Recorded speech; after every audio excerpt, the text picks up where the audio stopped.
Something is amiss along the northern border of the United States. The usual weekend hum of activity has faded into an unsettling quiet.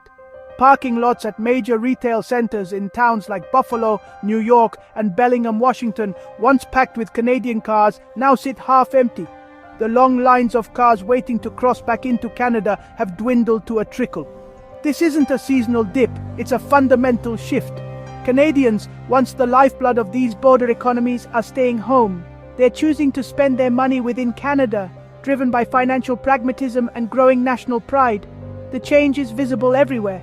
Empty parking spaces, shortened hours at diners, and for lease signs in strip malls. Motels that were once fully booked with Canadian families now have vacancy signs lit up even on peak weekends. The economic symbiosis that defined these communities is fracturing.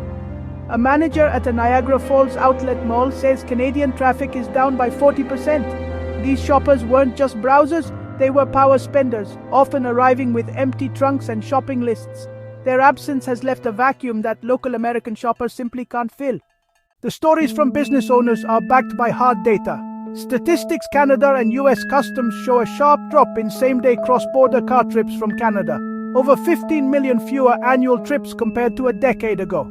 In late 2024, same-day car trips by Canadians to the US were down nearly 25% from pre-pandemic levels. This isn't just a pandemic hangover, it's a new pattern. Billions of dollars in retail sales have vanished from American businesses. Whatcom County, bordering British Columbia, has seen a noticeable drop in sales tax revenue. In Plattsburgh, New York, stores have cut staff and hours, rippling through the local economy. Motels and hotels report sharp decreases in Canadian bookings. Gas stations, once favored for lower prices, have seen sales plummet. A Port Huron gas station owner says his Canadian customer base has dropped from half to less than 10%. For every $1 billion lost, thousands of jobs are at risk, not just in retail but in logistics and food service. The numbers paint a sobering picture. The silent boycott is hitting the US economy hard.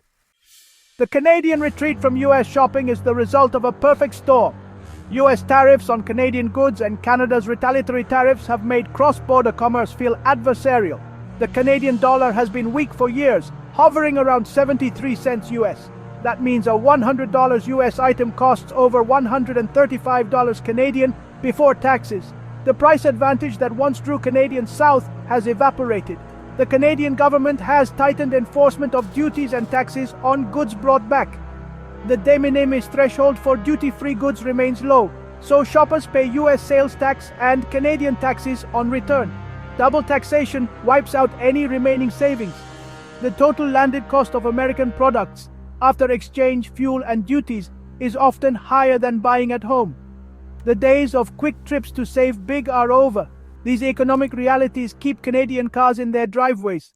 The cost-benefit analysis has fundamentally changed. Canadian dollars are staying in Canada. Beyond economics, a powerful emotional shift is underway. Economic patriotism is sweeping Canada, changing how people shop. Trade disputes and political rhetoric have fostered a sense of solidarity. The Buy Canadian movement is booming.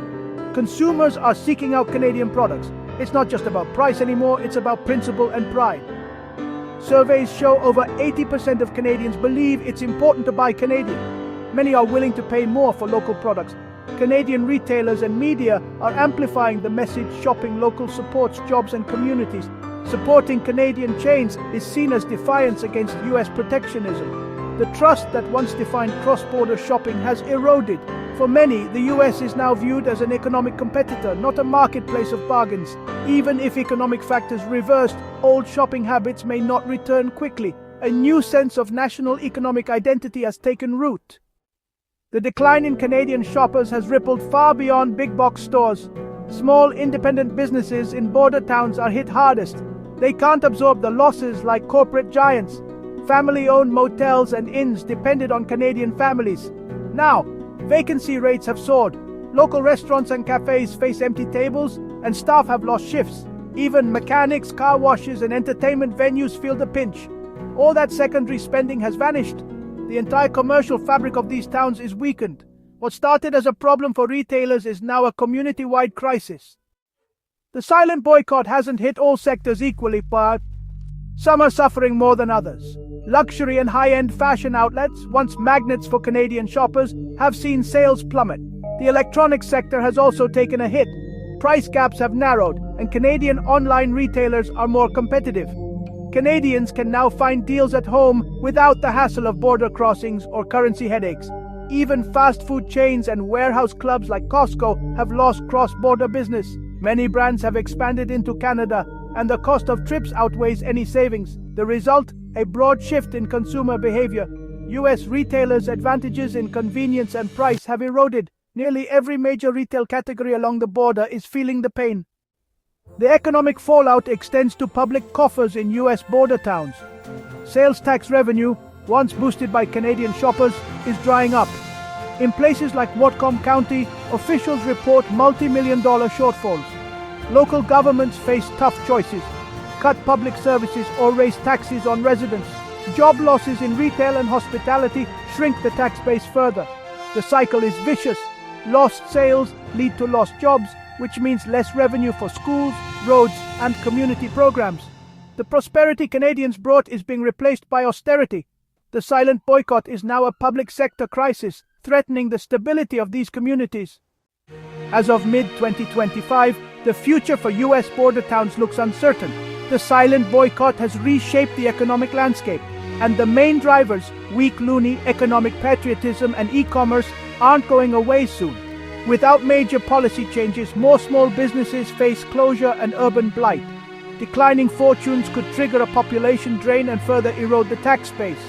Policy fixes may help, but lost trust and goodwill aren't easily restored. U.S. retailers may need to rethink their approach, perhaps by targeting Canadian customers online. The silent boycott is a stark reminder. Economic interdependence cuts both ways. Without efforts to rebuild bridges, the silence at the border may become the new normal.